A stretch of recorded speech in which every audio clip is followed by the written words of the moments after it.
కొడంగల్ అభివృద్ధికే తరలిరండి అంటూ KDP JAC ఆధ్వర్యంలో అంబేద్కర్ కూడలిలో గోడపత్రిక విడుదల చేశారు. అనంతరం కేడీపీ జేఏసీ కో-కన్వీనర్లు గంటి సురేష్, యు రమేష్ బాబు, నరేంద్ర సింగ్ ఠాకూర్ మాట్లాడుతూ ఇప్పుడు కాకపోతే ఇంకెప్పుడు కొడంగల్ అభివృద్ధి సాధ్యం కాదని, కొడంగల్ అభివృద్ధి కోసం కేడీపీ జేఏసీ ఆధ్వర్యంలో గత నెల రోజుల నుంచి జరుగుతున్న పోరాటంలో నియోజకవర్గ ప్రజలు భాగస్వాములు కావాలని పిలుపునిచ్చారు.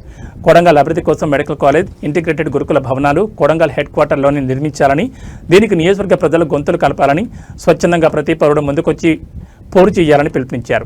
కేడీపీ జేఏసీ ఆధ్వర్యంలో శాంతియుతంగా నిరసనలు తెలుపుతున్న పలువురు జేఏసీ నాయకులను అధికార కాంగ్రెస్ పార్టీ నాయకులు తీవ్ర ఇబ్బందులు గురిచేస్తున్నారని, ఇలా చేయడం కాంగ్రెస్ నాయకులకు సరికాదని, ఎవరైనా ఇబ్బందులు గురిచేసినా భయపడేది లేదని, పోరాటం ఆపేది లేదని అన్నారు. ఈ ప్రాంత అభివృద్ధి జరగాలంటే అభివృద్ధి కోరుకునే ప్రతి ఒక్కరూ కేడీపీ జేఏసీ పోరులో బహిరంగంగా పాల్గొన్నారని పిలుపునిచ్చారు. ఈ కార్యక్రమంలో భీమరాజు, మాసాని వెంకటే, గౌసన్, షాకిర్, లోకేష్, చంద్రశేఖర్, బాబు మియా, రాములు తదితరులు పాల్గొన్నారు.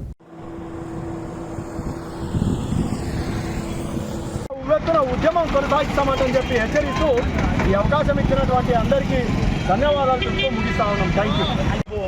30 రోజుల నుంచి వివిధ రకాలుగా అనేక కార్యక్రమాలు చేస్తూ ఉన్నాం. ఈ కొడంగల్ ప్రాంతం అంతా కూడా వెనుకబడిన ప్రాంతం, అందరికీ తెలిసిన విషయమే.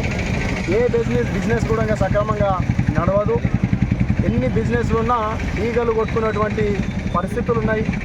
ఈ ప్రాంతంలో వచ్చినటువంటి కళాశాలలు, మెడికల్ కళాశాల కానివ్వండి, సమీకృత భవనాలు కానివ్వండి, ప్రస్తుతం ఏదైతే కొనసాగుతున్నారో పాత కొడంగల్ దగ్గర కానివ్వండి, తాండూరు రోడ్లో వసతి గృహాలు ఏదైతే కొనసాగిస్తున్నారో ప్రజెంట్ అన్ని కూడా అద్దె భవనాలలో ఉన్నటువంటి పరిస్థితి ఉంది.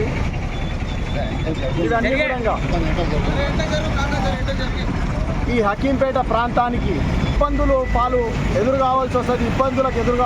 ఈ ప్రాంత ప్రజలందరూ కూడా మరి ఇప్పటికే మేము 30 రోజుల నుంచి కార్యాచరణ ప్రకటించాము, అదే రకంగా తీసుకుంటున్నాము. మమ్మల్ని కేడీపీ జేఏసీగా ఒక్కొక్కరిని విభజించి మా పైన రకరకాలుగా ప్రయోగాలు చేస్తూ ఉన్నారు. ఇప్పటివరకే మాతో పనిచేసేటటువంటి కేడీపీ జేఏసీలో ఉన్నటువంటి కో-కన్వీనర్ నవ తెలంగాణ రిపోర్ట్ ఎంతవరకు సమంజసం అని చెప్పి సభాముఖంగా నేను తెలియజేస్తూ ఉన్నా. మరి ఇక్కడ ఉన్నటువంటి మేము జేఏసీగా ఏదైతే ఏర్పాటు చేయనామో మా పైన కూడా దాడులు చేయనీకే ఈ ప్రభుత్వం కుట్రలు పన్నుతుంది. ఇది సరైన పద్ధతి కాదు నాయన. మేము మా కోసం చేయట్లేదు, మేము ఈ ప్రాంత అభివృద్ధి కోసం చేస్తూ ఉన్నాము. సరే, మీరు ఎన్ని కక్షలు ఎన్ని కుటాంతరాలు పన్నుతారో మీరు చేసినది మీరు చేయండి, మేము ఈ కార్యాచరణ మాత్రం ముందరికి కొనసాగిస్తాము. ఈ వాల్ పోస్టర్ల ప్రకారంగా ఏదైతే పాంప్లెంట్లు ఉన్నాయో